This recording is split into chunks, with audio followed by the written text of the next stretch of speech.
Golden Spiral Media presents The Blacklist Exposed.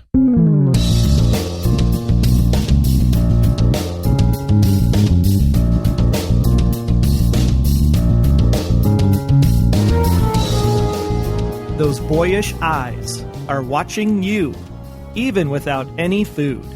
Welcome to The Blacklist Exposed. I am Agent Troy Heinrichs. And I'm Agent Hank Davis. Ladies and gentlemen, start your engines.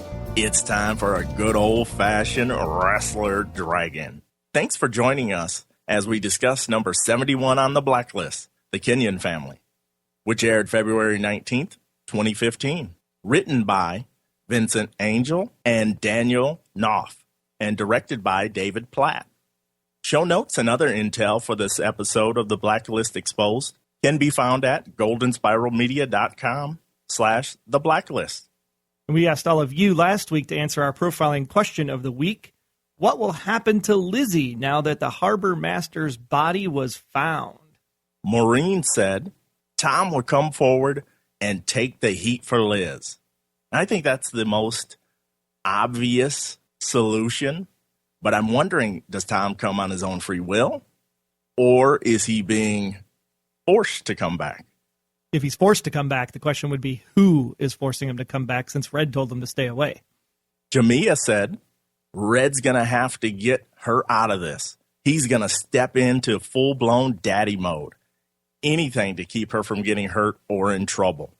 This is the one I want to happen because you want to see him protecting her and regaining some of her trust. I just want to know if daddy mode is the new Transformer option. Brenda said, Tom could possibly implicate Mr. Kaplan as a distraction from Liz. I wouldn't recommend that. I don't think Tom is that stupid. And Mr. Kaplan would be a little bit better in hiding the body. I think we talked about that last week. So there's no way that Mr. Kaplan was involved. Terry said, Tom's going to come out of the woodwork and save her from this. He will take the fall, so to speak. But his story will be one that makes it all seem justified, and they will all skate by the skin of their teeth. I don't think Tom is going to take the fall. I think he will help try to cover this up, but I don't think he'll take the fall. Yeah, I don't see him doing that either. He might love Liz at the end of the day, but how far would he be willing to put himself out there knowing that he's still wanted for some of the other stuff that happened previously?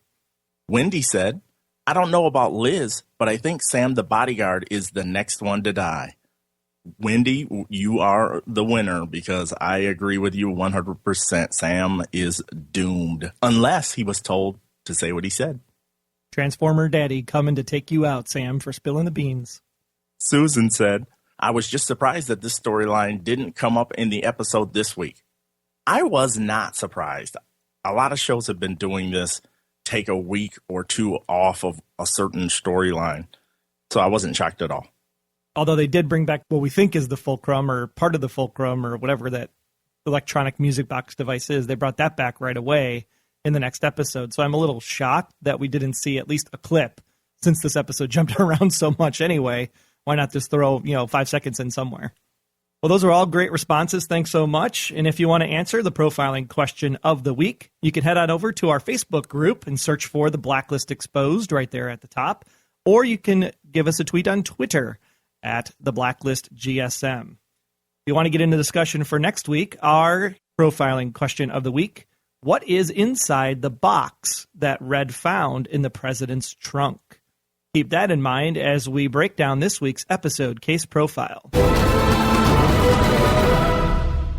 All hail Kenyon, a man who deemed it okay to take 3 wives for every male in his religion, but wasn't really good at math when it came to population increase forecasting. So instead, he makes up a coming-of-age ritual for young boys to fend for themselves, only to find out that when they grow up, they come back with a vengeance. Meanwhile, Red accesses the safe in St. Petersburg thanks to the friendly help of the neighborhood DMV worker, only to find a phone number for a mystery man Red calls, but his identity will leave us dangling for weeks to come. But not before Red finds a vehicle belonging to a president buried underneath Kenyon's pulpit. How the heck does all this tie together? Let's go ahead and figure that right now, Mr. Hank Davis. Thanks for coming back again this week. Yeah, the pulpit scene was interesting. I never saw that coming. No, No, none of us wanted to see that coming. And it's so strange how they twist the scripture in order to mean what they want it to mean. We'll get into that in just a minute, I'm sure. But a couple things that don't make sense about the opening of this episode were, why aren't they recruiting women from the outside, or girls, as sick as that is, from the outside of the group? That's a really good question. I never even processed it that way. They had to come originally from somewhere, right? When they started off this religious cult, if you will. And if they came from somewhere, why couldn't they just keep going back out and getting somebody? Or was he really that protective of keeping the religion inside the fences? Because, it almost seemed like they were, I don't know, just like really ignorant to, 50% of them could be boys, 50% could be girls or less, or, whichever way. And that didn't seem to line up with how calculated and prepared they made his organization sound when it came to legal or when it came to defending his territory. So I thought that was kind of a little hole that they didn't close up for us. Yeah, convenient that they didn't have an abundance of women so that they could make the plot story right out for the boys to become the Watchers in the woods. And do they know these boys are in the woods watching everything? Are they still interacting with them in some form or fashion? It seems like they would, based on the little girl that was found in the basement of the church. She was like, yeah, it's the Watchers. They're out there. Shh, be quiet. So they must have been told stories. Maybe it was to keep them on the compound, like, hey, don't go into the woods, kind of like that M. Night Shyamalan film, The Village. Maybe it was something of that nature where, they tell them the story about the Watchers, but they don't really know who the Watchers are. At least the kids don't. And I thought he could have made up some other kind of rule for those boys that were released. Hey, here's why you can't take a wife. You'll be turned into a pillar of salt or something to scare them, And even if they were going to send him out in the woods, why strip him down to nothing? You could at least let him keep his clothes. They're going to, granted, Kenyon was going to know that David wanted to die. He wanted him to die out in the woods and freeze to death and whatever. But if it's really supposed to be sold as a coming-of-age ritual, then at least let him keep his clothes so he could survive and then die when he gets killed by a bear or something. Because they kind of made it seem like he wanted them all to die. So I was wondering, how did they get clothes and move forward in that lifestyle? Well, and it's interesting if you compare it, talking about religion, in the Old Testament, there was this whole Day of Atonement thing where they would put the sins on a goat and send the goat out into the wilderness. And what they did was they actually had somebody follow the goat and make sure that it was killed, because wouldn't it be bad if the goat came back to the Jews? Because if it comes back, then your sins really aren't forgiven. So they made extra special sure that goat got killed and never came back. Take that into this consideration. Why didn't they have someone actually follow the boys out and make sure they were dead? And that would have stopped them from coming back and having this raid on the church, killing all the women, and then stealing these, bad people's ammunitions. And that's where we get our expression scapegoat. Exactly. That ritual. So then they have this story of Lot's daughter in the opening sequence. I thought it was interesting how religious cult leaders like this can spin the story to make it fit their thing. And in this case, he actually makes it sound like, hey, it's the women's idea to get married to someone that could be your grandfather. That's a good point. And I thought it also had a dual meaning for all those people out there that want to ship Red and Lizzie. It was almost like a taunt to me from the writers that they understand this confusion a lot of the viewers have. But with Lizzie and Red, it's just business. Just business. But you could be married if you chose to. No, just kidding. I did find it interesting how the writers chose this week to make David's character named David, playing off the biblical connotations of this episode. There was the sniper in the woods at the end also, who was named Caleb, who killed his brother. I thought that was very interesting tie to the Bible. But yeah, David is now David taking on Goliath and his dad. What did you think of that? I thought that whole storyline was very well done, as far as you would have that animosity towards your father for what he did. Even though you're a young child, you would still understand that that is wrong. And tying in that perverseness of the religion, the way they perverted that whole doctrine, I thought that was well done. When he kills his father, though, and I know they couldn't do it because of the perspective they showed us, I knew the father was dead immediately, the way he was sitting there. But I thought they should have had sticks coming out of his ears as well. So it would be hear no evil, see no evil, speak no evil. Very good point indeed. Yeah, because his eyes were gouged out, it looked like, as well as the sticks. I'm assuming they were sticks shoved down his mouth. It was kind of hard to tell. But yeah, I would agree with you. Cut off his ears or something, or shove something in his ears. That would make a really big point. Here's the thing that kind of perplexed me, though, because David was still prescribed to the religion of the Kenyan, as they called it, and he said, "Hey, I'm still going to take, I think it was Amy, right? Was the little girl? I'm going to take her as one of my wives." So he's still prescribing to the religion, just not the way his dad was doing it. So then, why kill all of the women that were in the church? That's a great point. One of the things I initially thought was that this was not orchestrated by those kids. I thought this was a distraction from someone else in order for them to be able to get onto that property to obtain something. But as the show went on, they kept forcing it down our throats that it was, in fact, a revolt by these feral-like boys in the wilderness just to get revenge on them. But that's an excellent point. Why would you kill all the women if you believe that, unless they wanted to start anew? Maybe that's it.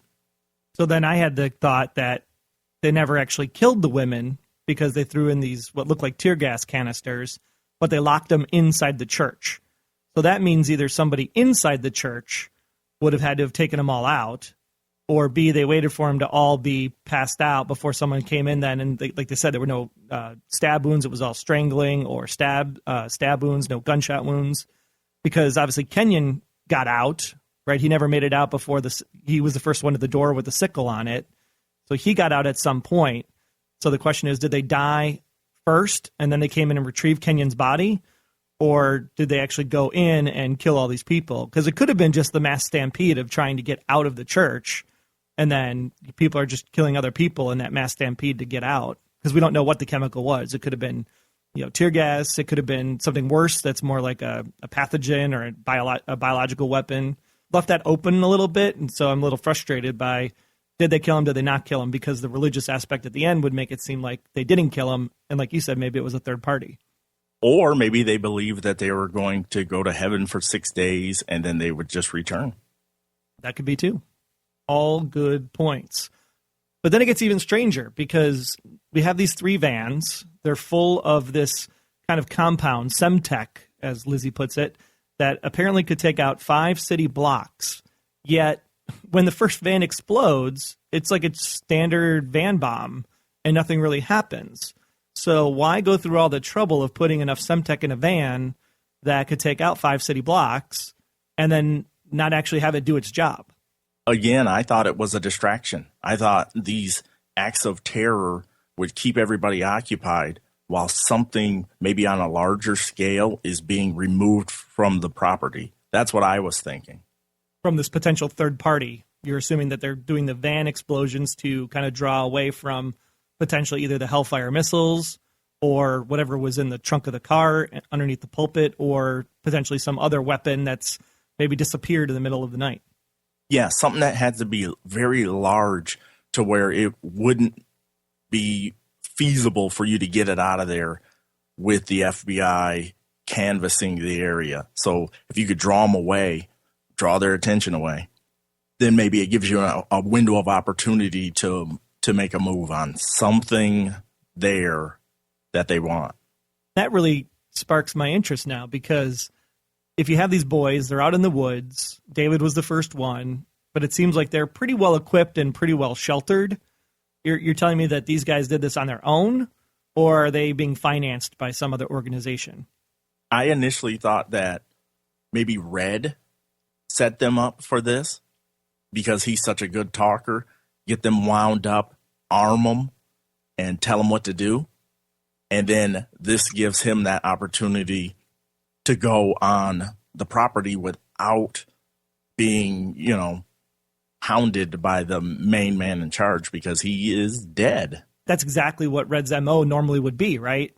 Stage up the diversion so that he can get to what he actually wants, which was this silver box in the trunk.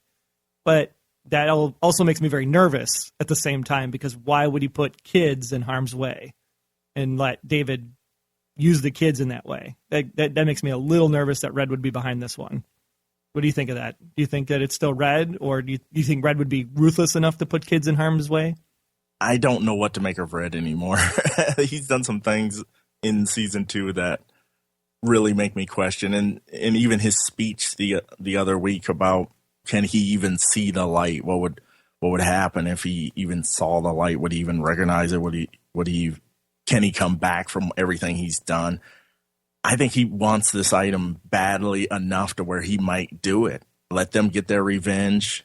But, man, the whole brutality, like you said, just doesn't seem to add up.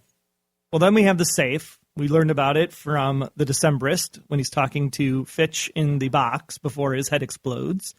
And Fitch actually said to Red, "Do you have the fulcrum?" And Red said, "Yes, I do." Then Fitch tells Red about the safe in St. Petersburg. So if we assume Red is doing whatever he can in the second half of season 2 to find the fulcrum, then the phone number and the mystery man, I assume, has to have nothing to do with the fulcrum, because Red wouldn't need to know about the safe if he apparently had it. Does that make sense? Or am I kind of back talking there? No, that makes sense. The phone number is from Kazakhstan. I did a little searching. So that +7, that was formerly used by the Soviet Union. It was their country calling code. But after the breakup of the Soviet Union, Russia and Kazakhstan switched, or everybody except for Russia and Kazakhstan switched to new country codes. So they're leading us there. And it has that almost like Cold War, like underlying to it.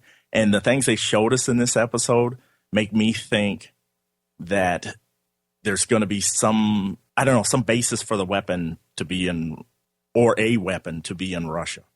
And it reminds me of the Jack Ryan movie, Sum of All Fears, right? With Ben Affleck playing Jack Ryan, where they talked about having the phone lines between the two countries to keep the back channels open so World War III doesn't happen. Was this guy that Red was talking to kind of Fitch's backdoor into Russia to make sure World War III didn't happen? I love that. Yes, it's borrowed from a popular movie from our generation, but I like that because there could be some sort of mechanism in place that Fitch wanted Red to have access to either avert some major event or somebody that has something that can help Red stay alive in Fitch's absence, because Fitch made it clear that he was working to keep Red upright and alive until Red messed up a few things and the rest of the group wanted to get rid of him. Right, because Fitch mentioned that fateful day in 2017. So is that what they're trying to prevent? Maybe another bombing like happened at the start of the Berlin saga. Maybe there's something bigger in 2017 that'll be a World War III catalyst. That could be it. I like that theory. And then we have this, I had to laugh. I mean, it looks like a 57 Chevy or something buried in the basement that looks like more of a warehouse underground. And the first thing I thought of when I saw this, I'm like, really? Are we supposed to assume that this is Kennedy's limo? I mean, and then it's here on Kenyon's property. So clearly he's hiding it for somebody, right? Because people are storing stuff there. And is the people that were in league to assassinate Kennedy, is it that they wanted to kill Kennedy because they wanted to get whatever was in that box? Yeah, and here's where I'm going to insert my insane theory, if you don't mind. Number one, I thought that was a 4th generation Lincoln Continental. So that would put it in the Kennedy time frame, I would think anyway. But with all the Russian context of it, it got me thinking, when you look up fulcrum, you find the MiG-29. That's nicknamed the fulcrum. Started in the 70s, but I'm sure they had the concept in the 60s. And then the United States Fulcrum Nuclear Test Series, which was a group of 21 nuclear tests conducted in 76 and 77. What if there are 3 components that comprise of this fulcrum, and whoever has their hands on it pretty much gets a pass, a lifetime pass for their dirty dealings, because it's always a threat they could hold over people, because information alone doesn't seem like enough to keep back the powers that be that Red is trying to work against, or maybe they're trying to work against Red in Fitch's absence. So I'm wondering if there are 3 components to this. That little device we saw that we thought was the entire fulcrum, could that be the brains, navigation to some type of weapon? Could the box in the trunk be the launching mechanism? And then could there be a physical, whether it's a nuke, a fusion bomb, or whatever, could that be located somewhere in Russia? And once you have all 3 pieces, you basically are in can't be defeated mode. It's a very interesting theory. I really like it. I thought the fulcrum, though, was specifically for this list of names of the people that the director works for this clandestine group. Now, could that information also be part of this, where you need all of them to turn the key, or at least one of them to turn the key? So you need the list of names to get a key to activate this weapon. Possible, yeah. It's a really great concept. I like the multiple parts piece, because we thought for sure that the piece that Lizzie has isn't really the fulcrum. We assume that it's leading to the fulcrum or part of the fulcrum. So I like your theory. That's pretty good. Yeah, I'm just trying to make sense of why do they need this old school vehicle with the football type briefcase? The football was used for launching nukes. So why do we have a briefcase that looks like that? And I don't know. I'm just trying to make something out of probably what is actually nothing, but it was one way I could think of to tie 3 facets of the story together. Just having something smart, something to activate it, and then something that is massive, a weapon. So the question is, where does Red get the key for the car?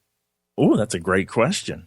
Some people said it was from Pepper, from the wind chimes, that the key in there was the key to this car. Now, some other people said that key looked more like a skeleton key or a jail key, something that's a little bit bigger than what you'd have for a car key. But remember, car keys back then were a lot bigger than they are today. Yes, they were. And you know what? I didn't even give 2 thoughts about the origin of that key. And I should have been paying a lot closer attention to that. What did he? Yeah, because in the safe, there was only the number. So. Yeah, and I don't think that the safe and the phone call have anything to do with what he finds underneath Kenyon's pulpit in the limo. So that has to be something else. But where he got the key from, the only place I saw a key in the entire series was when he got the key from Pepper. That could be it. All right, well, this week's characters. Let's talk about Samara a little bit. What a great sequence she had as she goes and tucks this kid basically down from the ledge. Yeah, I know she was saying, man, this kid just needs a bath. Definitely. And at this point, it seems pretty out in the open that she's working with Red. Did you get that sense that it was kind of like she wasn't making it a secret anymore?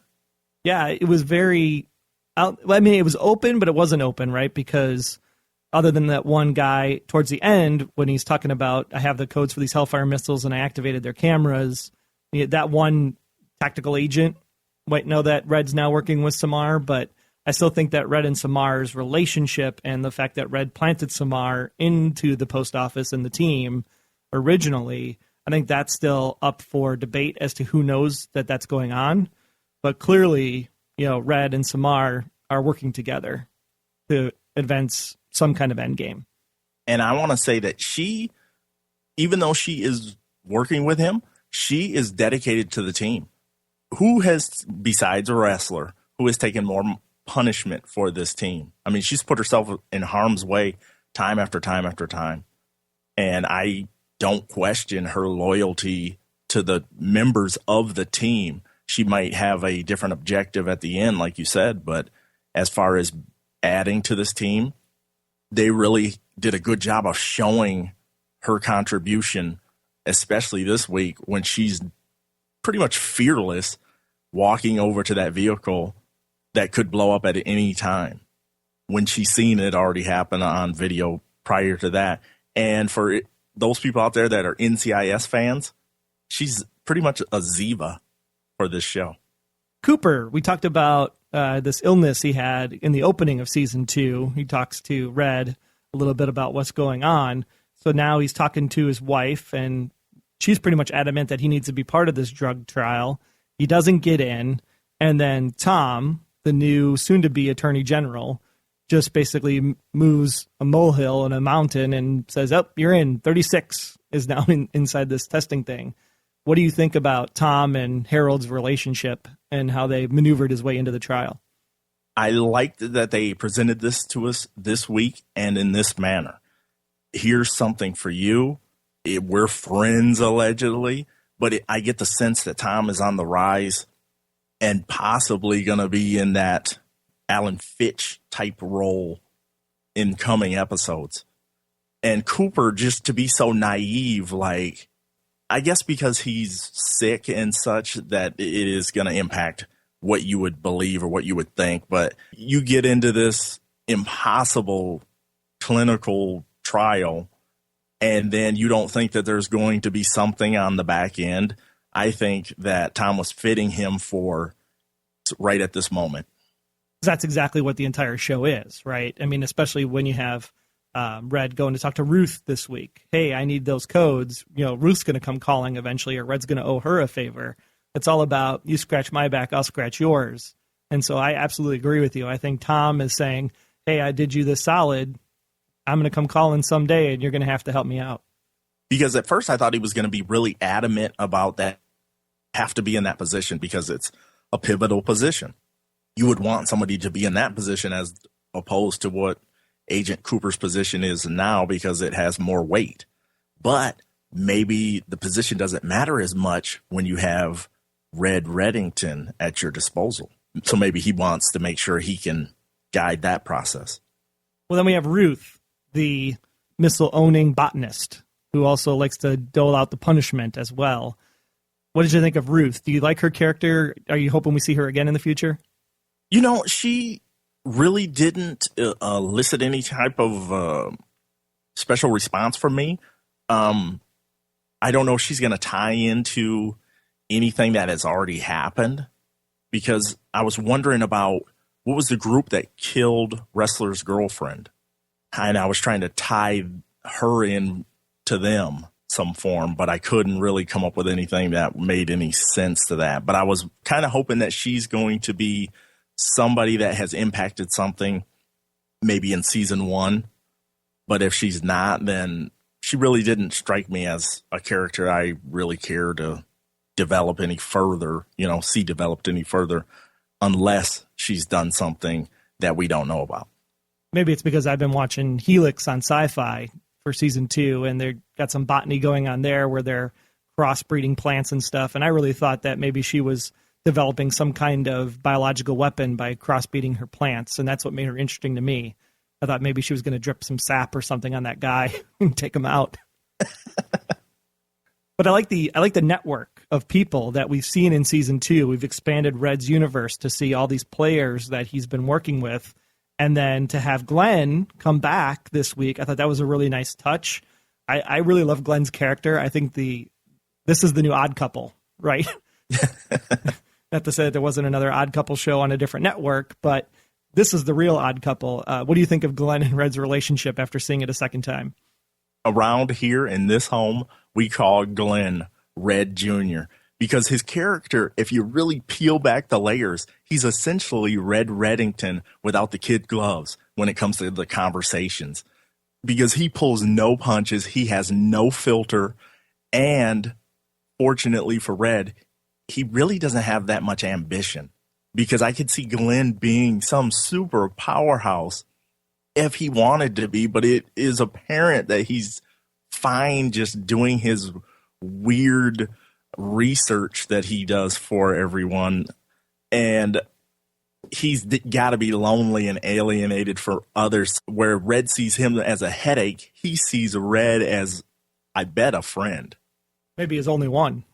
Probably his only one. The way he was speaking to people just let you know he has zero people skills, but a lot of intelligence. I love that dynamic where Red gets to kind of see himself when he deals with him, except for obviously the conversation around this guy is he's not a globetrotter. He's not worried about too much of the finer things in life. But it was just fun to see somebody be so difficult with Red and so stern. And then the opposite side of that is Red coming back to Glenn in this relationship, because I think other people have done this similar thing to Red, talk back to him, and he's just go ahead and taken him out right away. But for some reason, Red wants to keep Glenn around because he's just so darn good at his job. Just a little dyslexic, I guess. And then because Glenn came back, my hope is that this is a sign of bringing back maybe the guy who's able to get redacted files unredacted, or potentially Mr. Vargas and his awesome turtlenecks. Maybe we can see him come back as well. It was great to see Glenn this week.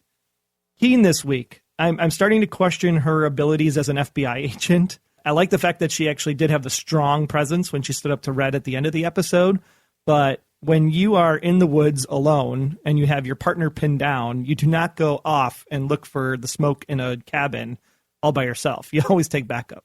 Her character is, I don't know, it's just in neutral for me. Maybe until they get to this harbor port authority situation. When they delve into that, maybe her character is going to grow and expand, and maybe we'll see some, dare I say, a little bit of the dark side in her to try to get out of this situation. But right now, for me, her character is in neutral. She's kind of just stuck in the same role of wash, rinse, repeat with Red Reddington. And like you said, she does have that stern nature and stuff, but she's also kind of gullible. And I think her wandering off kind of shows that she doesn't have all the answers like she may believe she does. Yeah, and that's, I think, where I'm kind of frustrated with her character, because the first half of season 2 was her being so strong and so forceful with Tom and the whole kidnapping sequence, and she just seemed like such a more in-charge person for that portion of the season, and now she's just kind of like, I'm just going to do what I'm told and play it straight and move along and do what I need to do. So it's frustrating to have her built up so much, have that great episode with the dream sequence, and now it's just kind of like neutral.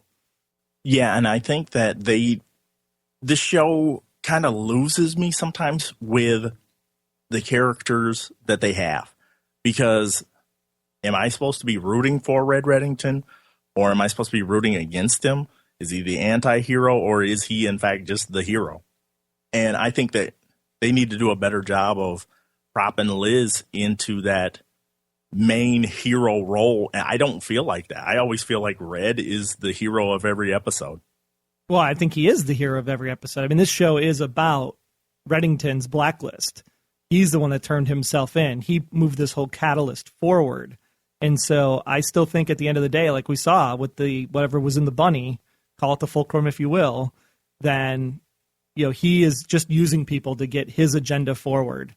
And so even though Bokenkamp writes for strong female leads, so you assume that Lizzie is the protagonist in this story and Red's the antagonist potentially, then maybe it's the other way around. Maybe Red's the protagonist and everybody else is just there just to have story. To flesh out his story. Correct. Yeah. Like we always said, on some TV shows, there's always that mantra that nobody is safe. So could Lizzie die at any time? I don't know. It's a very interesting theory to say what would happen with the show without Liz. Yeah, I think some people would be devastated, and I think there's other people that would love to see them move to maybe a woman that interacts with Red a little bit better. I don't know if you guys have ever discussed, I don't know, the acting presentation that she puts on this show, but around here, we sometimes are scratching our heads because it's not totally believable in some situations, the way she delivers her lines, I guess. I don't know. Yeah, clearly something that's a little off, at least in these last 2 episodes for me, around Keen's character after being so strong in the first half of the season. So we'll see if that changes when the, spoiler alert, that's not such a spoiler, comes back in a few weeks. We'll get to that in a minute. Let's talk Red first. How do you think his we kind of talked about Navabi already, but this week he was clearly, I think, hitting on Navabi personally. He had that really great scene in the opening of season 2 where he assumed that she was Lord Baltimore, kind of hitting on her there. And then now he's like, oh, you finally seen the light. The clouds have parted. Yes, and she makes more sense to me than Liz with him makes, in my opinion, just because she's really tough, she's focused, and she gets the job done. Kind of like him, but without the snark and all the flash and dash. But really a powerful woman on this show that stays in that power position most of the time unless she's mortally wounded, which seems to happen almost as much as it happens to Ressler. But I love their dynamic, and I think there's something behind it that obviously we don't know, but something maybe more delicate than we can imagine. Maybe something to do with her family, or there's something he's got either holding over her or he's promised to take care of, because the fact that she's willing to put herself in all these crazy situations. If I was a mole on a government agency, I don't think I would put myself in harm's way to get certain pieces of information. I think I would help the team as best I could, but I think I would always stay out of those tough situations. So I'm wondering if there's something in play that he's promised to do for her family, or he's hiding somebody for her that she's indebted to him. Especially after that one episode where he basically delivered her brother's killer right from that bombing. And I would have thought they would have held that out longer if she's really the mole and working for Red. But a lot of people work for Red and don't have anything technically held over them as far as we know. So maybe it's just a working relationship for now, because that was really the one collateral that Red had, and we've already taken that off the board. So why does she stick around? It's a good question. Yeah, it's a very good question. Now, Ressler, I saved him for last this week. Oh, my gosh. Because we had the pill popping story at the start of the season, and I think for sure that with that drag racing effort that he did through the woods, he definitely took that codeine from the church. So he's wounded as we speak. Now, tell me if it is going to be a reach, because I'm Hank Davis. That's what I do on these shows. I speculate and I reach at crazy straws. Stop me if you think I'm wrong. Ressler in this episode, he brought very little to the table. But when you really watch the story of this episode, it's almost like a metaphor for his overarching storyline. So he's on the trail of a bad guy. And, at the beginning, he's leading the charge into that church where they think there's going to be resistance. He was on Red Reddington's trail for 5 years. So I saw that parallel like that. They crash in that SUV. Remember, he crashed with his girlfriend. He was pinned at the chest like it was stuck through his heart. That situation with his girlfriend dug to the heart. He was dragged through the mud, and then his life was dragged through the mud with the pill situation. He helps Liz.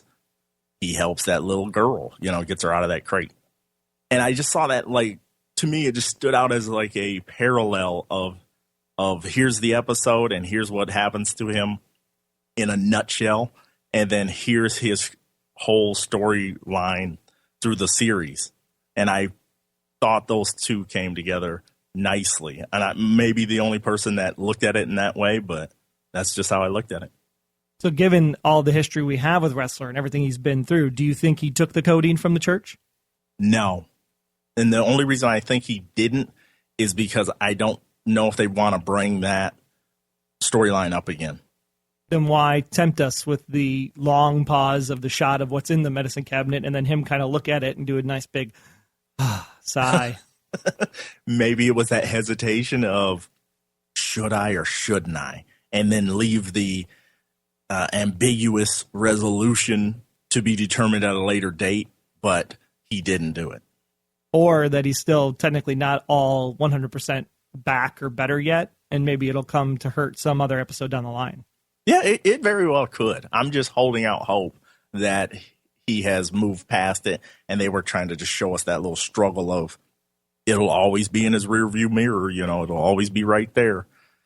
Now, I have to ask, because the marketing department has to do their job. They need to get people to watch the show. But here's the difference between doing it right and doing it wrong. So I do watch Scandal. I watch The Competitor at the same time as The Blacklist at 9 o'clock Eastern. I watch Scandal on the DVR. But in this episode of Scandal this week, there was a character that has returned from season 1. Never saw it coming. And when he showed up on the screen, I was like, holy crap, that's that dude from season 1. That's awesome, right? Right. And here, they literally just give the farm away. They say, boom, guess who's coming back? Right in the promos. And then it's like all over Twitter and it's all over Facebook and everybody's talking about it. So you can't hide it from now. Tom is coming back with a shaved head. And to me, I find it frustrating. I'd rather have Tom come be the hero or be the bad guy that at the end of the episode, you're like, hot damn, that's how Tom fits back in. This is awesome. But now it's like the suspense is removed. What do you think of the marketing department rooting that for the audience?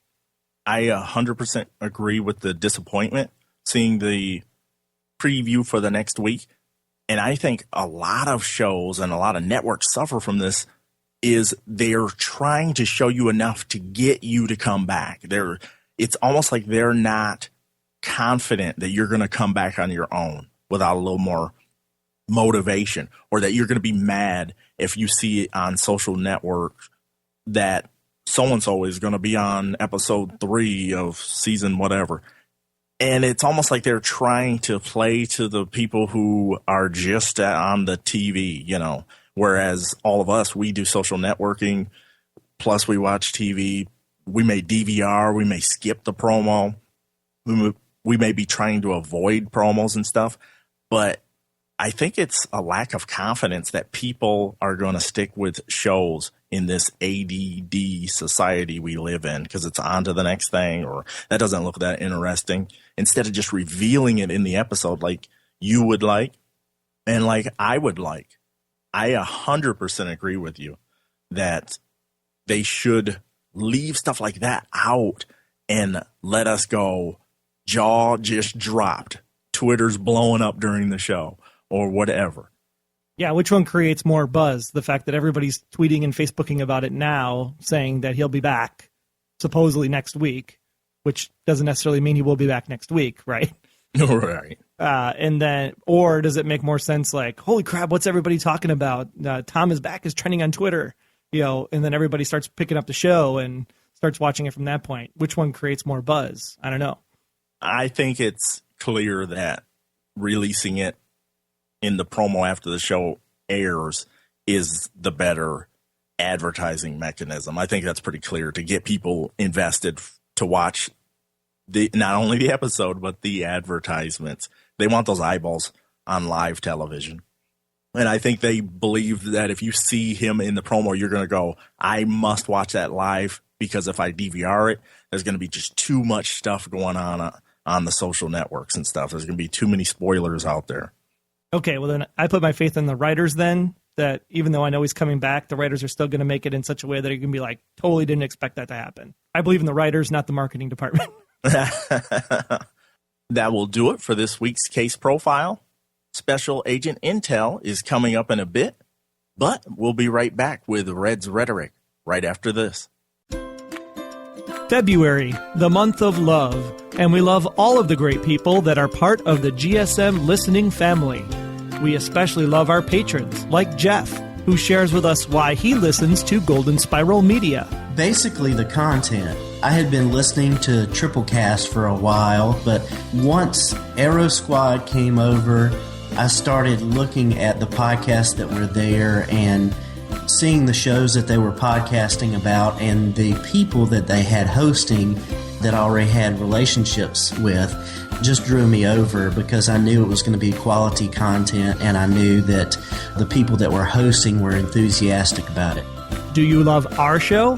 Then head over to goldenspiralmedia.com/Patreon. That's Patreon, goldenspiralmedia.com/Patreon to meet Jeff as well as our other supporters. That's goldenspiralmedia.com/Patreon. Thank you for your support.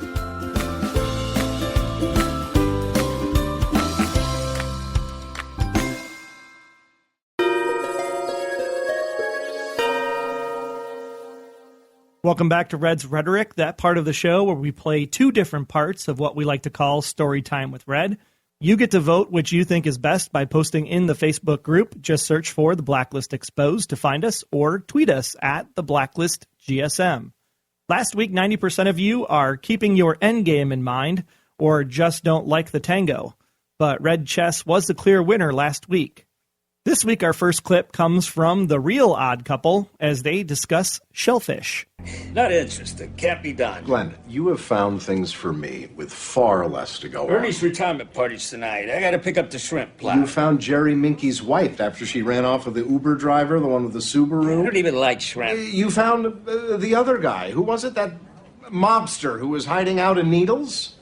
Glenn, look, you and I, we've had our differences, but I have enormous respect for your abilities. You know that. If anyone can help me, it's you. It's not the shrimp. It's the dip. That sauce. I don't like sauces. You know what? Forget it. I don't need this. What are you so upset about? There isn't a retirement party, is there? You're making it up. That's what this is about. This is what you want. To see me get all lathered up. You're pathological. You realize that, right? Ernie's shrimp platter? You can't be serious. Do you even see the irony in that? Oh. Our second clip is where Red talks to Lizzie about the view of possibility. What's this? A key. I bought you an apartment at the Audrey. Top floor, splendid view of the Potomac. Why? It's time to leave the motel behind. I'm happy where I am, thank you. You've been many things lately, Lizzie, but happy is not one of them. That motor lodge you call home crushes the spirit, smothers the soul. And do you think a view is going to change that? I once stayed at a villa in Bali with a view of the Indian Ocean. Every morning, all I saw before me was possibility. That and a gorgeous housekeeper named Putu, who... Thanks, but no thanks. Which was your favorite line from Red this week? Be sure to post to our Facebook group or tweet us at the Blacklist GSM. Use the hashtag RedShrimp if you will be eating shrimp at Ernie's retirement party with Glenn, or tweet Red Possible if you would like a view of the Potomac.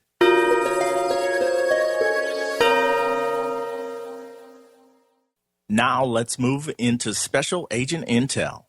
John wrote in, "My goodness, can Ressler get a break? That poor guy, every week he gets beat like he owes someone money. Plus, I'm not a fan of the writing on this episode. It's like Liz is under a protective dome. The kids beat the police woman to death, rip Ressler out of the front windshield and beat on him. Yet Princess Lizzie gets captured and not a hair out of place. In my opinion, the writers are too busy creating more questions than telling a believable story. I can't wait till next week."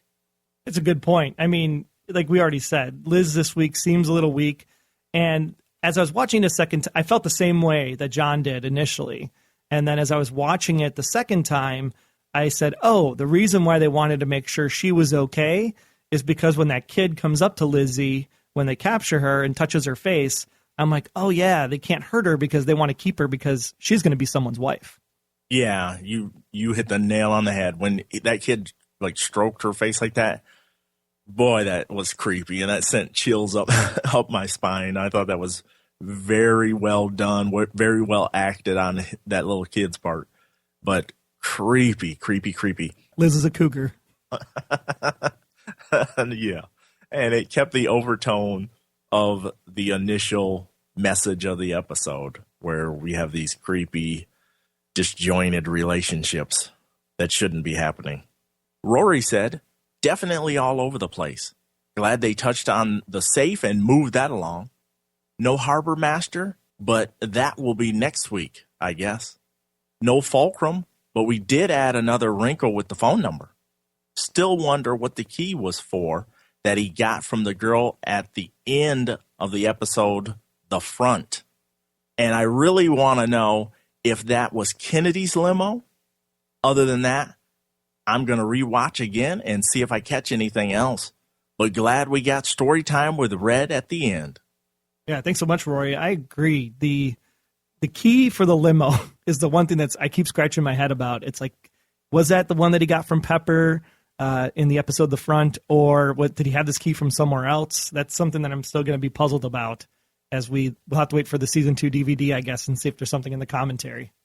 A lot of people seem surprised that the Harbor Master story was on the back burner this week. It was so prominent last week. I mean, it seemed like they would go somewhere with it, at least bring the body to the coroner, and then somehow either a Rom or somebody just happens to be friends with the coroner and gets wind of it or something. But yeah, like you said, maybe they'll be next week. And I watch a lot of TV, and it's common, like on Walking Dead, they won't even touch on like a major storyline at all for a week or two, sometimes more. So is it not common on this show? Do they always follow up, in your opinion?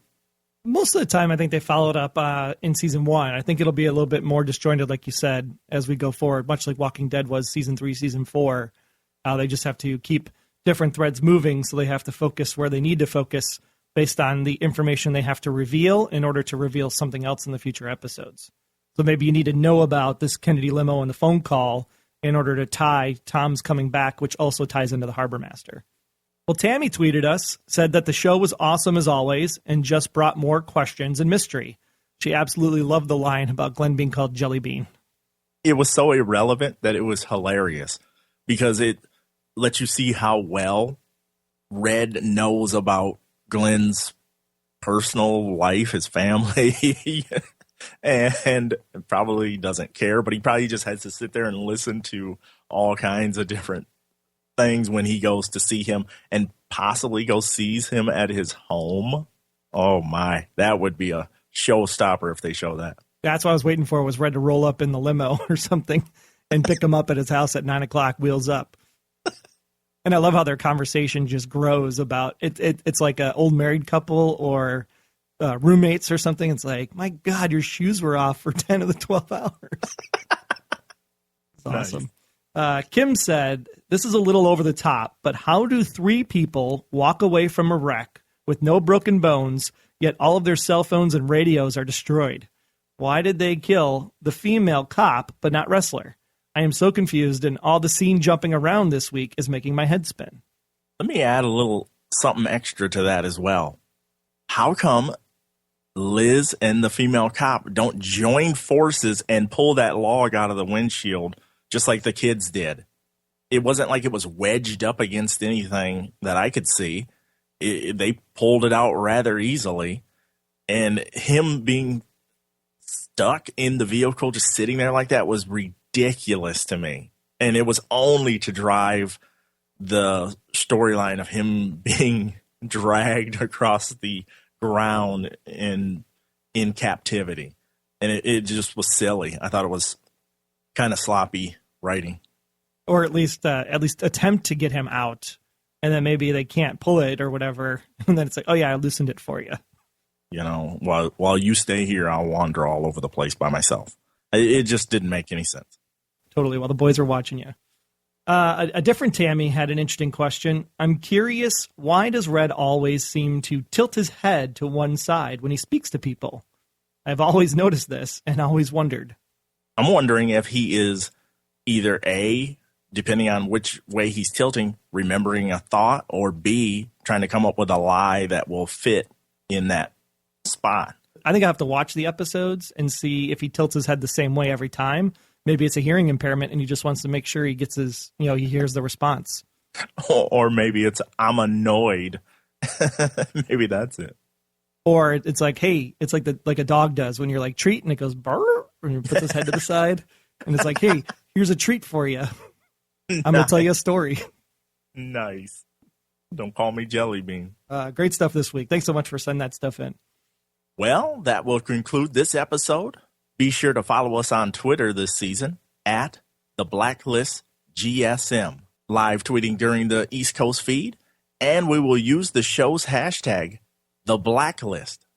We also have a Facebook group. Just search for the Blacklist Exposed and join us for the fun. Also, the website will have all the episode intel and analysis, as well as links to subscribe to the feed in iTunes and Stitcher. That way you don't miss an episode. Visit goldenspiralmedia.com/the Blacklist. Intel is exactly what we want from all of you. You could do that in a number of ways. First, give us a call, +1 304 837 2278. You can find that number on the website as well by visiting goldenspiralmedia.com/feedback, where if you don't want to give us a call, you can submit your intel in writing via email or record an MP3 of your voice using our send voicemail button there right on the website. As you leave your feedback, be sure to mention the Blacklist Exposed. And a big thank you for listening. Don't forget to answer our profiling question of the week. What is inside the box Red found in the president's trunk? Until next time, I am Agent Troy Heinrichs. That's at Troy Heinrichs on Twitter if you want to follow me there. If you're a fan of Resurrection on ABC or Under the Dome on CBS, you can check out my other shows at the website noodle.mx. And I'm Agent Hank Davis. You can catch me on my podcasts, Agents of S.H.I.E.L.D. Fan Podcast and the Falling Skies Fan Podcast, located over at tpenetwork.com. Or you can catch me blogging about audience growth, podcasting, planning, blogging, and more at channelhank.com. Be sure to subscribe, submit your feedback, but most importantly, keep yourself off The Blacklist.